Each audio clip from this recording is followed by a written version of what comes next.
All right, so I will have to restart or reconnect this recording. Somehow I went to pause it and I wound up ending the recording. So this is going to be in two pieces I'm going to have to hook together. All right. So the other thing that blew my mind over the last couple of weeks that came to me, and it was before all of this with the ego disconnection,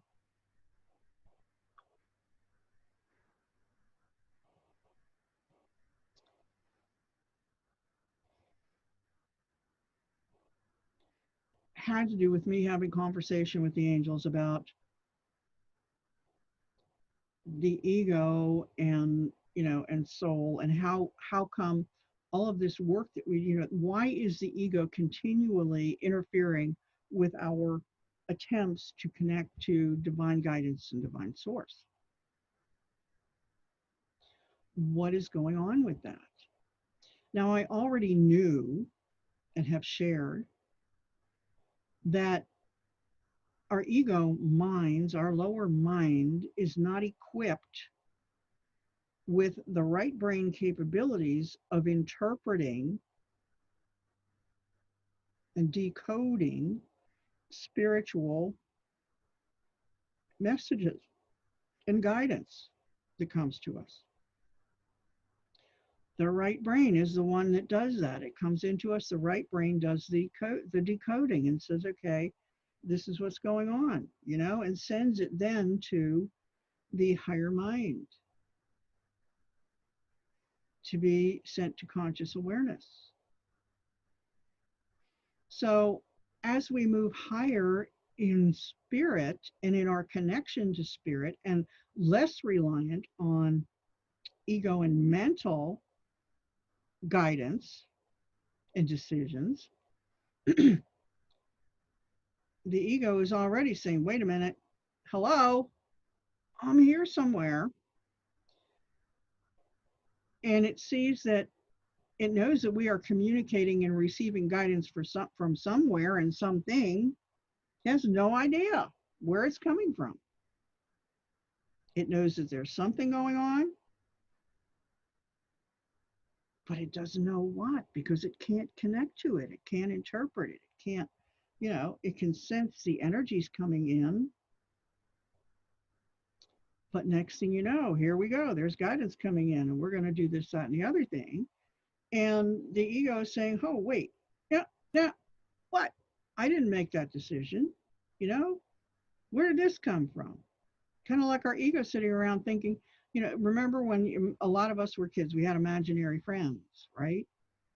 And those were in the days before the ego was forming. So it really didn't get threatened to begin with. But it's kind of like the ego is seeing us having imaginary friends. It has no concept of what this is out here.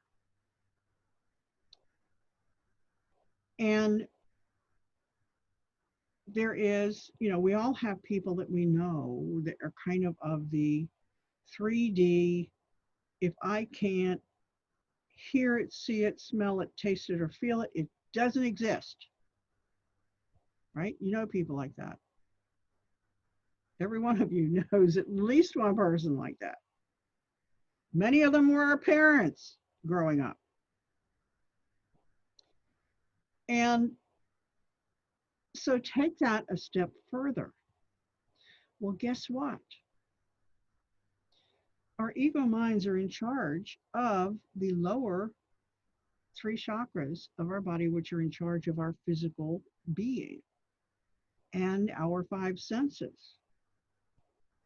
And as far as the ego knows, if we can't see it, hear it, smell it, taste it, or feel it, it does not exist.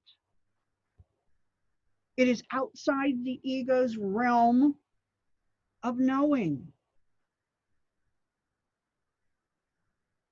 And the ego mind doesn't like having things outside its realm of knowing that are going on, because one of the things it's charged with is to keep us safe, to keep us protected, right?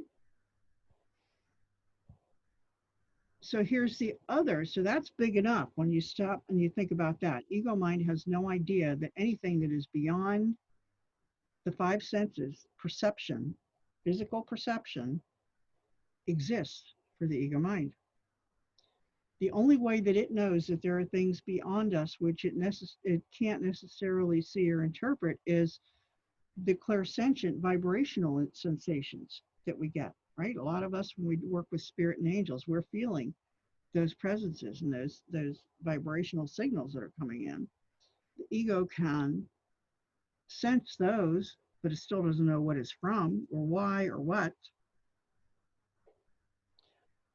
So that's part of what's going on. The ego does not know that this stuff is there. And so we know that the ego has built this, we have this, what we call our false identity, right? What the ego has said, this is what you are and what you're able to do and who you're supposed to talk to and what you're supposed to be, et cetera, et cetera, et cetera. This all false identity around us. It has nothing to do, very little to do with our soul, true soul identity. So then the question is, how does our soul,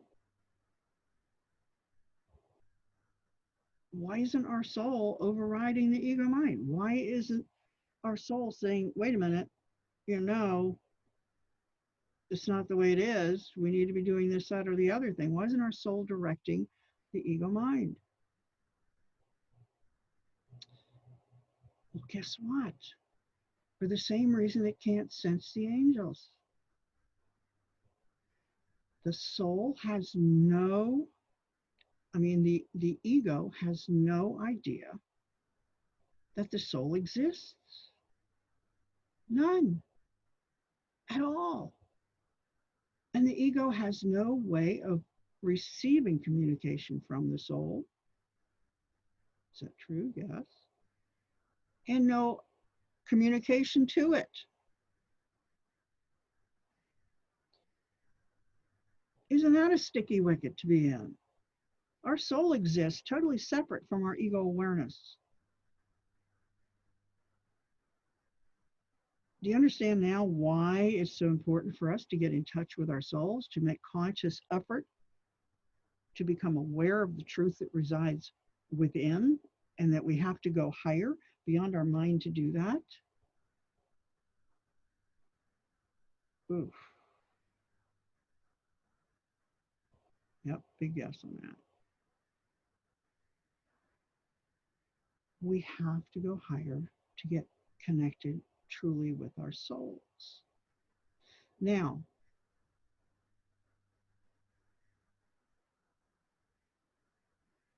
the Taurus, however, our light bodies, are fully connected to our soul and programmed with our soul mission and soul qualities.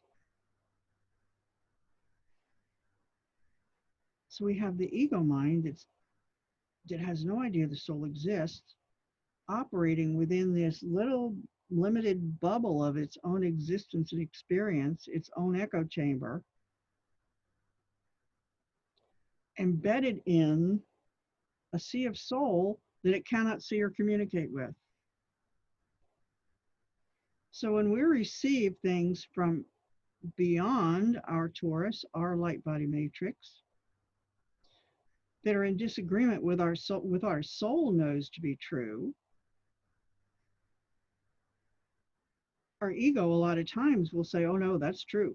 So-and-so says you're no good anymore. So that's true. We're going to say, yep, you're no good. You can't do this. You can't do that. You can't do the other thing. Puts it into beliefs, which only exacerbates the wounds that exist in the light bodies and impact our physical self as well, which goes to healing. And that's just a whole other kettle of fish to get into. It's just another aspect of what we move through in our lives. But the big thing here is that we have to realize that our egos have no communication with our soul, to it or from it. It doesn't even know that our soul exists. Period. End of story. It may have access to the parts of our mind that are saying, oh, we have a soul, but the ego is kind of like, what the heck are they talking about? What is that? What is soul? Right? Can't find it, can't feel it, can't sense it. Not there. right? So think of the ramifications of that in your moving past the wounds of the ego and what your ego mind is telling you, because your ego mind gets no direction from the soul, has no access to it, no knowledge that it exists.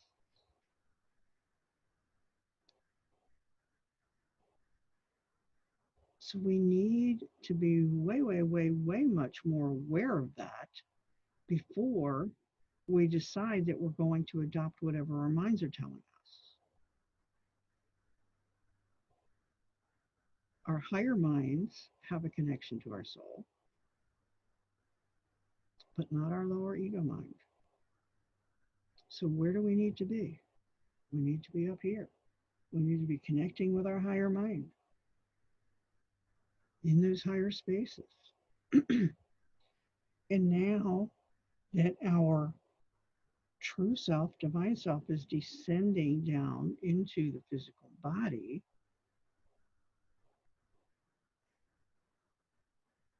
there is going to be less confusion because the divine self is fully in connection with and communication with our soul and our divine center and divine source.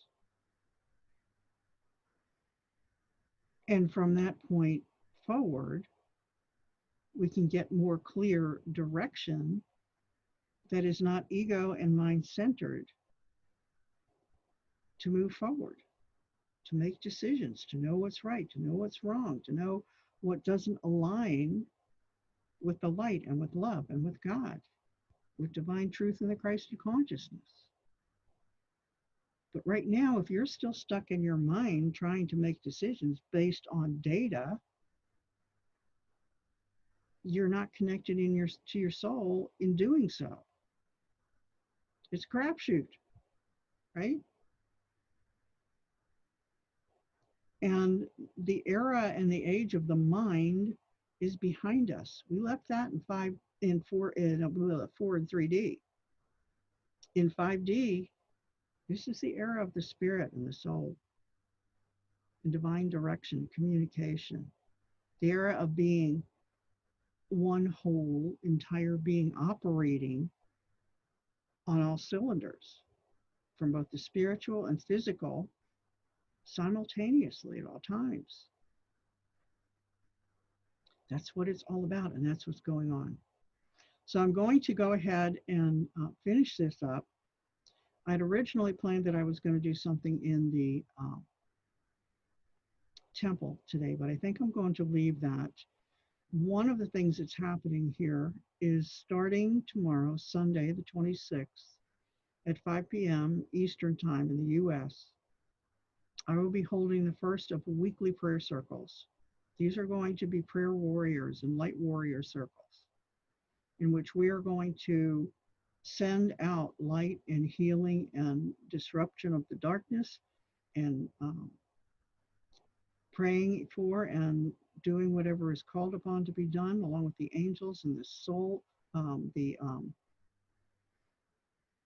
star seeds,